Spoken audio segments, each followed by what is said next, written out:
പ്രധാനപ്പെട്ട ഒരു മെസ്സേജ് നിങ്ങൾക്ക് കൈമാറാനുണ്ട്. അഥവാ നിന്റെ പ്രത്യേകമായ നോട്ടം അല്ലാഹുവേ ഞങ്ങളിലേക്ക് നീ നോക്കണേ അല്ലാഹ്. തോറും അതിന്റെ വെതർ, അതിന്റെ ഡിഗ്രി ഇങ്ങനെ കൂടിക്കൊണ്ടിരിക്കുകയാണ്. കാസർഗോഡും അതുപോലെ തന്നെ കണ്ണൂരും കോഴിക്കോടും മലപ്പുറവും അങ്ങനെ മലബാറിലും തെക്കൻ കേരളത്തിലും കർണാടകയിലും എല്ലാം ഓരോ ദിവസങ്ങൾ കഴിയും തോറും ചൂടിങ്ങനെ കൂടിക്കൊണ്ടേയിരിക്കുകയാണ്. 35ഉം 36ഉം ഒക്കെയായി വെതർ കാണിക്കുകയാണ്. അതുപോലെ തന്നെ കർണാടകയിൽ 40 വരെ ചൂടെത്തിയ സ്ഥലങ്ങളുണ്ട് എന്നാണ് പറയുന്നത്. ഏതായിരുന്നാലും ഈ ഒരു ഘട്ടത്തില് നമ്മളെല്ലാവരും ശ്രദ്ധിക്കേണ്ട വളരെ പ്രധാനപ്പെട്ട അടിയന്തര പ്രാധാന്യമുള്ള ഒരു മെസ്സേജ് ഒരുപാട് കുടുംബങ്ങളിലേക്ക് എത്തിച്ചേരുമല്ലോ. നമ്മളത് പലരിലേക്കും കൈമാറുമ്പോ ഒരു വലിയൊരു സന്ദേശമായി നമുക്കത് ജനങ്ങളിലേക്ക് എത്തിക്കാൻ കഴിയും.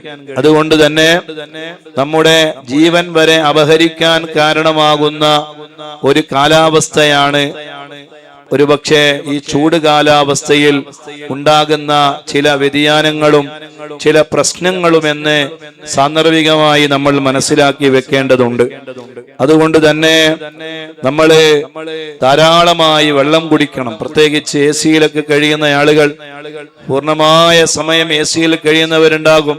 നമ്മുടെ ശരീരത്തിലുള്ള ഊർജത്തെ അല്ലെങ്കിൽ നമ്മുടെ ശരീരത്തിലുള്ള വെള്ളത്തിന്റെ അംശങ്ങളെ ഊറ്റിയെടുക്കുകയാണ് ഈ എ സിയിൽ നിൽക്കുമ്പോൾ ഉണ്ടാകുന്ന സാഹചര്യം എന്ന് പറയുന്നത്. അതുകൊണ്ട് തന്നെ ധാരാളമായി നമ്മൾ വെള്ളം കുടിക്കണം. വെള്ളം കുടിക്കുന്നതിന് നമ്മൾ യാതൊരു കുറവും വരുത്താൻ പാടില്ല. പരമാവധി വെള്ളം കുടിക്കുക. പൊതുവെ ഈ ചൂടിങ്ങനെ കൂടുമ്പോൾ ഉണ്ടാകുന്ന ഒരുപാട് പ്രശ്നങ്ങളുണ്ട്. അമിതമായ ഹീറ്റ് സ്ട്രോക്ക് ലക്ഷണങ്ങൾ നമ്മളിൽ ഉണ്ടാകാൻ സാധ്യത കൂടുതലാണ്. അതുപോലെ തന്നെ കടുത്ത തലവേദനയുണ്ടാകാൻ സാധ്യത കൂടുതലാണ്. ബോധക്ഷയം ഉണ്ടാകാനുള്ള സാധ്യതയുണ്ട്. ഛർദി ഉണ്ടാകാനുള്ള സാധ്യതയുണ്ട്. അതുപോലെ തന്നെ വിയർക്കാതെ വരണ്ട ചർമ്മങ്ങളായി അങ്ങനെ ഒരുപാട് ലക്ഷണങ്ങൾ നമുക്ക് കാണിച്ച് ഒരുപക്ഷെ അത് ഹീറ്റ് സ്ട്രോക്ക് എന്ന് പറയും. അഥവാ ശരീരം ചൂടായിട്ട് സ്ട്രോക്ക് സംഭവിക്കുക, അങ്ങനെയും സാഹചര്യങ്ങൾ ഉണ്ടാകാൻ സാധ്യതയുണ്ട്. അതുകൊണ്ട് നമ്മുടെ ശരീരം കൂടുതലായി ഹീറ്റാകുന്ന ഒരു സാഹചര്യം ഉണ്ടാകാതിരിക്കാൻ നമ്മൾ ആ ഏറ്റവും ചൂടനുഭവപ്പെടുന്ന ഉച്ചയ്ക്ക് ഒരു 11 മണിയുടെയും 3 മണിയുടെയും ഇടയിലുള്ള സമയങ്ങളിൽ നമ്മളും നമ്മുടെ കുട്ടികളെയും കൂടുതൽ പുറത്തേക്ക് ഇറക്കാതെ കാര്യങ്ങളൊക്കെ ശ്രദ്ധിക്കേണ്ട ഒരു സാഹചര്യമാണ് നമ്മുടെ മുന്നിൽ വന്നു ചേർന്നിട്ടുള്ളത് എന്ന് സാന്ദർഭികമായി ഓർമ്മപ്പെടുത്തുകയാണ്.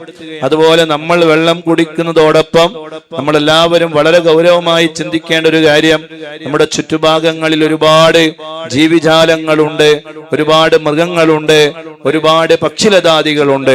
അവർക്കും കൃത്യമായ സമയത്ത് വെള്ളം കിട്ടണം. അതിനെ നമ്മുടെ വീടിന്റെ മുറ്റത്തേക്ക് വരുന്ന കാക്കകളായാലും പറവകളായാലും പക്ഷികളായാലും അതുപോലെ ഏതെങ്കിലും ജന്തുക്കളായാലും ഏതിനായിരുന്നാലും അതുപോലെ നാൽക്കാലി മൃഗങ്ങളായാലും അവർക്കും യഥാസമയം വെള്ളമെത്തിക്കൽ നമ്മുടെ എല്ലാവരുടെയും ഉത്തരവാദിത്വമാണ്. അതുകൊണ്ട് ഓരോ വീടിന്റെയും മുറ്റത്ത് ഒരു പ്രത്യേകിച്ച് പക്ഷികൾക്കൊക്കെ കുടിക്കാൻ പറ്റുന്ന രൂപത്തില് ചെറിയ വിശാലമായ പാത്രത്തില് നമ്മൾ അല്പം വെള്ളം അവിടെ വെച്ചു കൊടുത്താൽ ആ വരുന്ന പറവകൾക്കും അതുപോലെ തന്നെ മറ്റുള്ളവർക്കുമെല്ലാം വെള്ളം കുടിക്കാൻ അതൊരു കാരണമായി തീരും. അങ്ങനെ അല്ലാഹുവിന്റെ അടുക്കൽ നിന്ന് ഒരു പക്ഷിക്ക് അല്ലെങ്കിൽ ഒരു പറവക്ക് അല്ലെങ്കിൽ ഒരു നാൽക്കാലി മൃഗത്തിന് വെള്ളം കൊടുത്തു എന്ന വലിയ ഗുണം അല്ലാഹു നമുക്ക് തരും. അതുകൊണ്ട് അക്കാര്യങ്ങളെല്ലാം മദനിയം കുടുംബം വളരെ ശ്രദ്ധയോടുകൂടെ കൈകാര്യം ചെയ്യണം. ഒരുപാട് ഉമ്മമാര് നമ്മുടെ പരിപാടി കേൾക്കുന്നുണ്ടല്ലോ, അവർക്കൊക്കെ നൽകാൻ പറ്റിയ നല്ല സന്ദേശമാണ് എന്ന് മാത്രമല്ല ഇത് പരമാവധി ആളുകളിലേക്ക് നിങ്ങൾ എത്തിക്കണം. അതുപോലെ നമ്മള് ഈ വിഷയങ്ങളൊക്കെ വളരെ ശ്രദ്ധിക്കേണ്ട വളരെ അത്യന്താപേക്ഷിതമായ ഒരു സാഹചര്യമാണ് വന്നിരിക്കുന്നത്. അതുപോലെ തന്നെ കൂടുതലായി വെള്ളം ഉൽപ്പാദിപ്പിക്കപ്പെടുന്ന ഫ്രൂട്ട്സുകൾ അത് ധാരാളമായി നമ്മൾ കഴിക്കുക ഇൻഷാ അല്ലാഹ്.